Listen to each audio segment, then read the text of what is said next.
Brooke, thank you for being here with us today. Thank you for having me. Now you have to sit there as I say some really nice things about you, so it'd be a little awkward, but we'll get through it. My name's Ed McNamara. I have the privilege of hosting a Fireside chat with Brooke Thompson.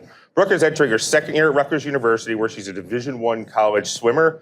Not surprising to anyone who knew Brooke as a 3-year all-state swimmer in high school back in her native Bloomfield Hills, Michigan, where she was also a high school academic All-American, National Honor Society, International Baccalaureate candidate, and a really impressive athletic and academic record for anyone, let alone someone who was born deaf. Both as a competitive swimmer and as an everyday college student, Brooke uses some innovative technology in her academic career. In addition to swimming for Rutgers, Brooke also swims for her country. She is an 11-time medalist at the World Deaf Swimming Championships.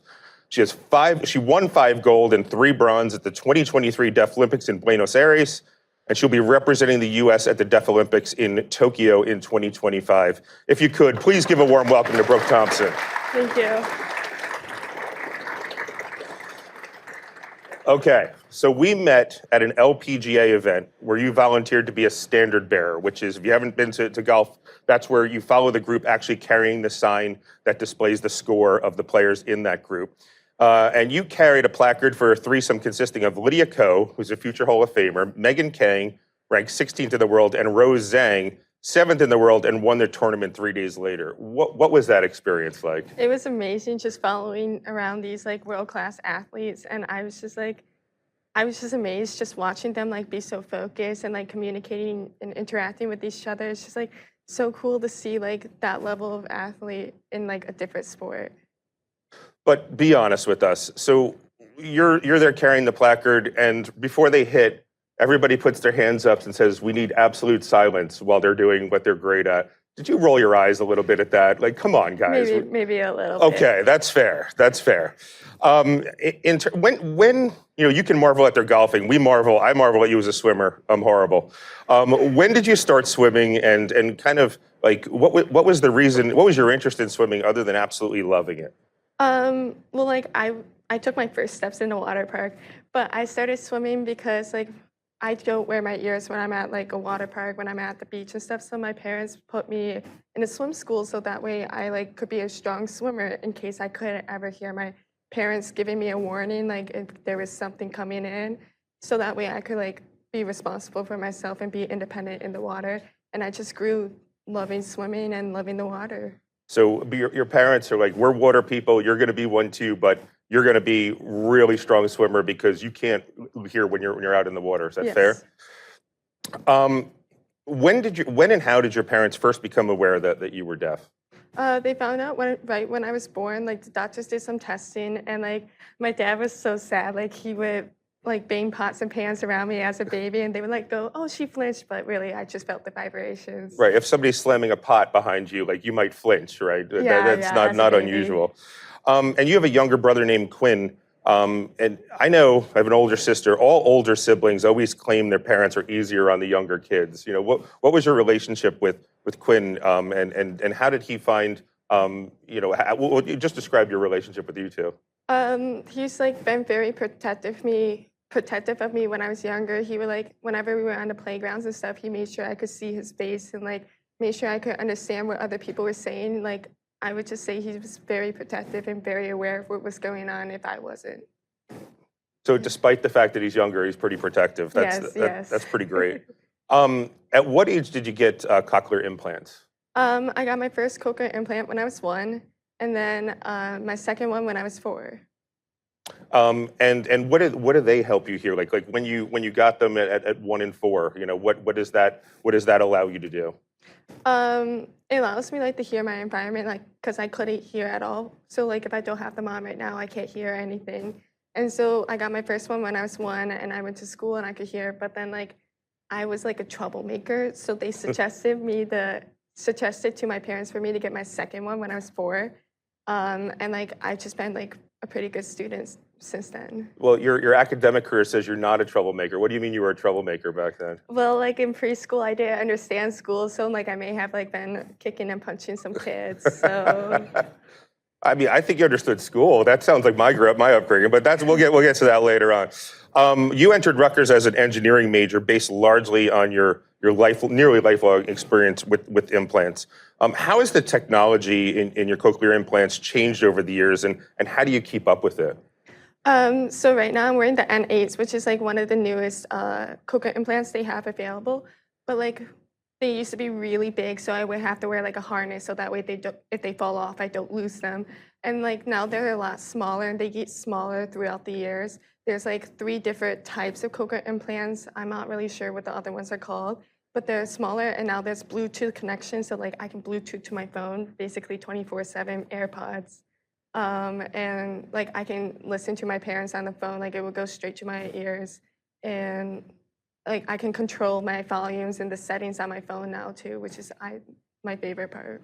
What are their limitations, and particularly what are the limitations to that technology when it comes to swimming in competition? I have delayed reactions when it comes to the blocks. Like I put my ears in a food saver and I put it underneath my swim cap so that way like they're waterproof and I can hear in the water. But I still like have a very delayed reaction when the officials are like, take your mark, go. And so now I have like a strobe, which is a light right next to me on the block, so it flashes when the beep goes off and helps my reaction time. So if you're the way that swimming works, you can be disqualified, right? If you get off to like if you false start, right, or even if somebody next to you Yes. false starts. So how do you see out of the corner of your eye? Like like I'd imagine if you're a competitive swimmer, you have the ability to very quickly survey what's happening around you. Yes. So if you're laid off the blocks, do you feel some extra pressure in the pool? Yes, I do. Like I'll see them like be a little bit ahead of me and I'm like, oh no, like I'm behind. I need to catch up, which is not always my favorite part, but Would you describe yourself as a natural swimmer, or what was your progression on the athletic side? I used to be like the bottom 25% of the swimming community, and I don't know what happened, but all of a sudden something clicked and I started working really hard. And I wouldn't say I was like naturally talented. I would say like my hard work beat talent. And so like it took 3 years for me to start to see my progress and start to get towards the top 25 like in school, at state, and like I just keep working hard every day ever since then. So you believe swimming is hard work, and Yeah, I believe swimming is more hard work than it is talent. There are some really talented swimmers too that work hard, but swimming is one of those few sports where if you truly work hard, you're going to see your progress. and what's different when you're competing for Rutgers versus when you're in the Deaflympics or other competitions for the USA Deaf Sports Federation? How do they level the playing field? For USA Deaf Swimming, like all the deaf swimmers, like we're not allowed to wear our ears on the pool deck. So like all of us are like completely deaf. All of us are competing as deaf athletes, and we would have like our special lights on the side of the blocks. Is we like communicate through sign language or like through facial expressions, like because a bunch of different countries have different signs, which is an amazing experience. And I'm always honored when I'm representing USA, and it's just like I just always take advantage of it every single moment, like making so many friends across like many different countries. Awesome.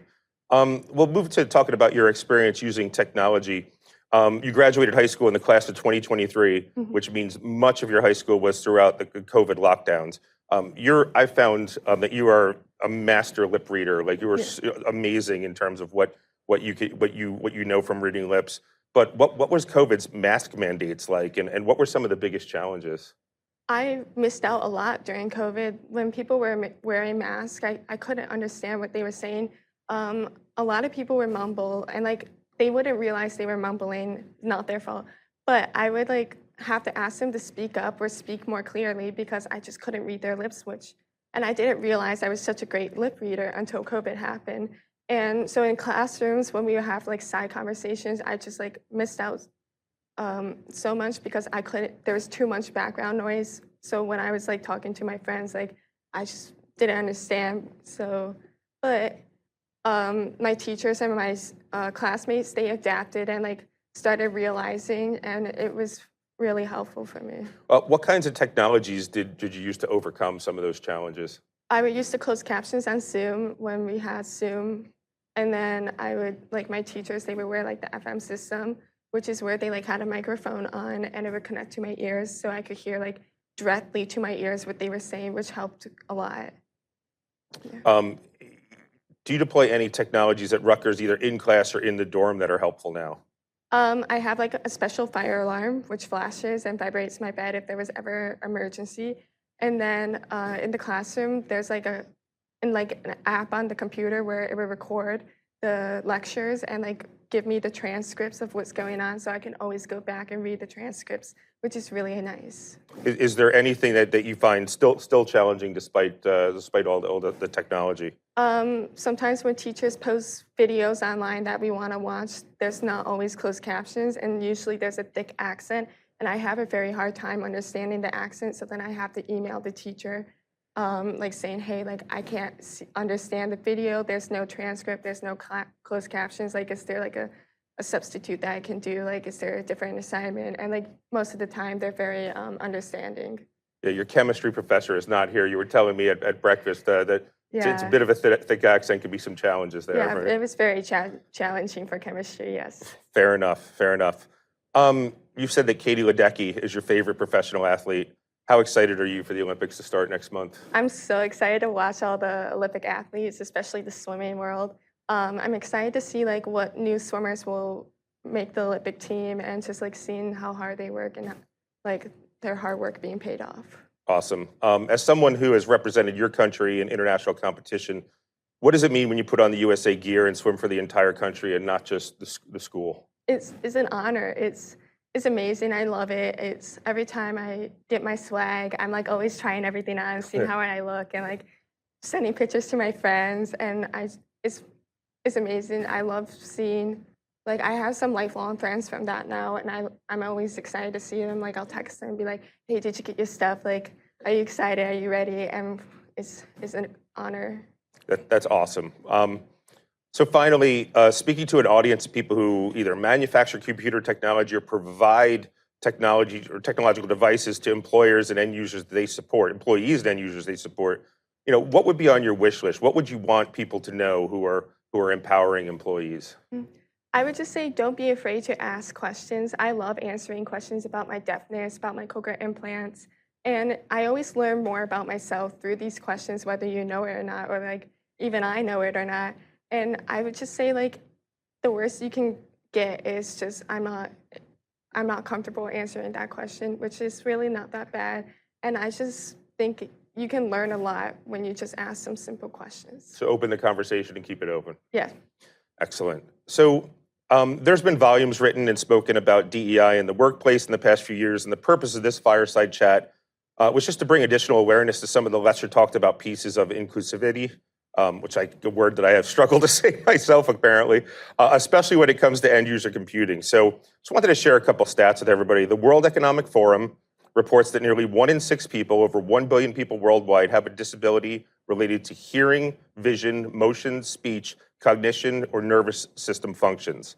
According to the CDC, over 27% of the adults in the United States, that's about 34 million, have some sort of a disability, and about 10% of that are in hearing or vision. Sorry, 10% overall are hearing and vision. As those who provide and support the devices that help employees do their job, how can we ensure we are providing a level as playing field as possible, and what are the costs and benefits? So 3 out of 4 of the disability community claim that accessibility and inclusivity are pivotal factors in evaluating a job opportunity. A study by Accenture said that companies identified as being champions of disability have a 28% higher revenue than their competitors. And the United States Department of Labor says that 58% of the accommodations needed to deploy adaptive technologies to assist workers with disabilities cost absolutely nothing, while the rest costs an average of $500 per affected employee to implement. So if anybody says it's not cost effective or it's not worth it, that's statistically untrue. Asking yourselves, does your organization have the skills and internal governance in place to be able to address the needs of a talent pool that, like Brooke, clearly has a lot to offer the right employers? If so, congratulations and thanks. If not, please let us know how we can help and how we can ensure we're providing the support we need to support the inclusive in DEI for everyone. It's the right thing to do. Before we go, I just want to point out, I'd like to thank Rutgers swimming coach, John McCall, sitting right over there. John, raise your hand. Not just for being here to support Brooke today, but for recruiting Brooke to Rutgers so we could meet her, and for being head coach of Team USA at the 2023 Deaflympics. I'd especially like to thank Brooke so much for her time and for inspiring us with her fantastic story. Thank you for listening. Thank you.